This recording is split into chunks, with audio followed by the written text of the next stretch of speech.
तसेच शाळेतील शिक्षक शिक्षिका बंधू भगिनी माझ्या आणि त्यानंतर विद्यार्थी मित्रांनो, आज हा माझा निवृत्तीचा कार्यक्रम तुम्ही छान प्रकारे इथे आयोजित केला. खरंच म्हणजे माझ्या जीवनातला एक वेगळा प्रसंग आहे आणि आल्याबरोबर मी पाहून राहिलो आहे की प्रत्येकाला असं वाटत होतं की तुम्हाला माहीत होतं की आता सरांची निवृत्ती आलेली आहे. कारण की तुम्ही बघितलं आहे कुंभारे सरांनी माझी इंटरव्ह्यू घेतली त्यावेळेला तुम्हाला समजलं की सर आता रिटायर होणार आहे. आणि बरेच विद्यार्थी मला भेटायचे, सर आता तुम्ही थांबून जाणार कशाला जातात. पण त्यांना काय मी त्यांना सांगितलं की हे कसं आहे, शासकीय नियम आहे. शासनाच्या नियमानुसार आपली जी निवृत्ती असते ती काही कार्यकाळानंतर आपली निवृत्ती घ्यावीच लागते. आता मला 58 वर्ष पूर्ण झाले, त्यानंतर मला आता इथून निवृत्त होणं आवश्यक आहे. विद्यार्थी मित्रांनो, मला इथून जाणं आवडत नाही आहे कारण की मला तुम्ही विद्यार्थी खूप आवडतात. इथे बरेचसे 12वीची विद्यार्थिनी आहे, ते मी पहिल्या 5व्या वर्गापासून शिकवलेलं आहे.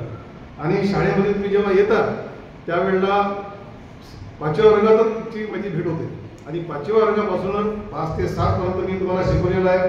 मधामध्ये 8व्या वर्गालाही शिकवलेलं आहे. आणि मला असं वाटते की आपल्या शाळेत तुम्ही खूप भाग्यवान आहे. तुम्हाला इथले जो स्टॉप आहे आणि आपले आदरणीय मुख्याध्यापक साहेब यांच्या मार्गदर्शनामध्ये तुम्हाला अनेक संधी इथे उपलब्ध मिळतात. त्यानंतर माझे शिक्षक शिक्षिका या तर सगळ्या गोष्टींमध्ये तरबेजच आहे. प्रत्येक विषयामध्ये त्या प्रावीण्य प्राप्त आहे. त्याच्यानंतर त्यांना कृतज्ञ असे शिक्षकांचा तुम्हाला इथे लाभ मिळत आहे. तुमच्यामध्ये असलेल्या ज्या संधी आहेत त्या संधीला इथे वाव मिळते. इथलं जे व्यासपीठ आहे त्यासाठी उपलब्ध आहे. आणि अशा प्रकारचं व्यासपीठ मला मिळालं असतं पहिले माझ्या शालेय जीवनामध्ये तर मी अजून काही थोडा वेळ राहिलो असतो. कारण की मी जिथे शिकलो तिथे मला असं बोलण्याची संधी मिळाली नाही. मला एक खंत आहे की मी जास्त बोलू शकत नाही. माझ्यामध्ये जे तुमच्यामध्ये जे आता मी पाहतो लहान मुलं इथे येऊन छान प्रकारे त्यांनी भाषण केलं, खूप गाणे आपले गीतं सादर केले आणि त्यांनी माझ्याबद्दल बोलले.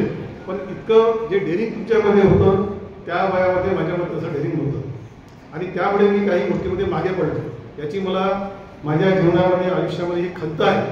कारण की मी सुद्धा अनेक शाळेमध्ये शिकलो. माझं शालेय शिक्षण नागपुरामध्ये झालं आहे. नागपूरमधले राष्ट्रीय विद्यालय असो किंवा पूर्वेज मेमोरियल हायस्कूल असो, दनवटे कॉलेज अशा अनेक शाळेमध्ये संस्थांमध्ये मी शिक्षण घेतलं आणि माझा शालेय प्रवास राहिला. तिथे मला अनेक मित्र मिळाले. माझा मित्र परिवार खूप मोठा होता. नागपूर शहरामध्ये असा कोणता एरिया होता का जिथे माझा मित्र नसेल. आणि याचा फायदा काही लोक घ्यायचे. मी समाजकार्यामध्ये राजकारणामध्ये सुद्धा मी सहभागी होतो. तुम्हाला मी आतापर्यंत सांगितलं नाही पण आता सांगतो तुम्हाला सगळ्यासमोर. या राजकारणामध्ये असल्यामुळे माझ्यावरील राजकीय केसेस लागल्या होत्या. त्या केसेस आता जवळजवळ म्हणजे 2 वर्षामध्ये संपल्या. म्हणजे मला कोर्टाच्या चक्रा मारला होता. पण केसेस म्हणजे अशा गुन्हेगारीचे नाही. राजकारणामध्ये असं जसं काही आंदोलन होतं, महागाईच्या विरुद्ध आंदोलन असं काही असतं, त्याच्यामध्ये मी भाग घ्यायचो आणि मला खूप आवड होती. मित्र जमवायचे, संघटन शैली होती माझ्यामध्ये. खूप लोक मी जमू शकतो. याचा फायदा राजकीय लोकांनी घेतला. मला सांगायचे अरे मुरली आपल्याला 50 मुलं पाहिजे, 100 लोक पाहिजे. मी त्यांना ते तसं उपस्थित करू शकतो. पण त्यांच्यासमोर त्यांचा फायदा मी नाही घेतला. कारण की माझ्यामध्ये हा गुण होता कोणता आपला वक्तृत्वाचा. आणि म्हणून तुम्हाला मी सांगतो की तुम्हाला आता इथे सगळं चांगल्या प्रकारचं व्यासपीठ उपलब्ध आहे. याचा तुम्ही नक्की फायदा घ्या. आणि विद्यार्थी मित्रांनो, तुम्ही चांगलं शिका. आपल्या शाळेमध्ये जी शिस्त आहे त्या शिस्तीचा तुम्हाला जीवनात फायदा होणारच आहे. तुम्ही शिकल्यामुळे तुमच्या कुटुंबाचं नाव होईल, तुमच्या आईवडिलांचं नाव होईल आणि तुमच्या घराण्याचं नाव होईल. त्याचबरोबर आपल्या शाळेचं सुद्धा नाव होईल. तुम्ही जेव्हा यश संपादन करता तर तुमच्या आईवडिला इतका त्याच्यापेक्षा आनंद आम्हाला शिक्षकांना होत असतो.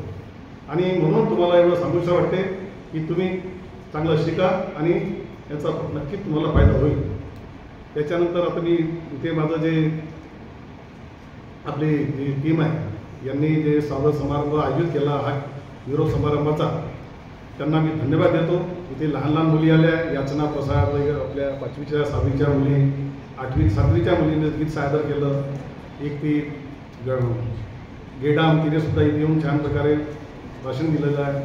सगळ्यांना मी धन्यवाद देतो. आणि आपल्या ज्या मॅडम आहे देशमुख मॅडम, माझी बहीण, लहान बहीण, तिने सुद्धा छान इथे संचलन केलेलं आहे. बिडकर मॅडमने सुद्धा माझ्याबद्दल छान बोललं आहे. रामकृष्ण सर, सगळ्यांना मी धन्यवाद देतो आणि इथेच थांबतो. धन्यवाद.